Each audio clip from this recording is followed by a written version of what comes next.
জন্য, শ্রমিকের পক্ষে অ্যাডভোকেসি করার জন্য। আমাদের জাতীয় সংসদে কোনো প্রতিনিধিত্ব নাই, সুতরাং আমরা এই সংসদের বাইরে পাহারাদারের ভূমিকা পালন করব। তারা যেন শ্রমিকের স্বার্থের বাইরে কোনো ধরনের বিধি তৈরি না করতে পারে, আইন তৈরি না করতে পারে। এক্সট্রিম মশার কয়েল প্ল্যান্ট ফাইবার দিয়ে তৈরি, তাই সহজে ভাঙে না, সুগন্ধিযুক্ত ও নিরবিচ্ছিন্নভাবে জ্বলে। ডেঙ্গু, চিকুনগুনিয়া বাহি সহ যে কোনো মশার বিরুদ্ধে দেয় এক্সট্রিম সুরক্ষা।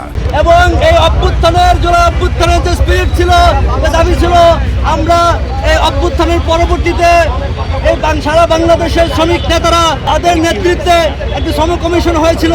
সেই সম কমিশনের যে সংস্কার সুপারিশ, সেই সুপারিশগুলো বাস্তবায়ন করতে হবে। আমরা যতটুকু সংস্কার কমিশনের সুপারিশ তা যেন বাস্তবায়িত না হয়, সেই জন্য তারা আপ্রাণ চেষ্টা করছে। আমরা চাই আমরা পাহারাদারের ভূমিকায় পালন করব, আমরা সংসদের বাইরে থাকব। শ্রম সংস্কার কমিশনের সুপারিশ যদি বাস্তবায়ন না হয়, তাহলে কিন্তু আমরা সংসদে ঢুকে যাব। আমাদেরকে কিন্তু আটকাতে পারবেন না, আমাদের সাথে বেইমানি করা যাবে না। সুতরাং আমরা এখানে শান্তিপূর্ণ অবস্থান করব, জাস্ট আমরা দাঁড়িয়ে থাকবো, জাস্ট আমাদের দাবিগুলো দেখাতে চাই। আপনারা যেন আমাদের বলে না যান, এই সংসদ সদস্যরা, এই সংসদ আমাদের দাবিগুলোকে বলে না যায়।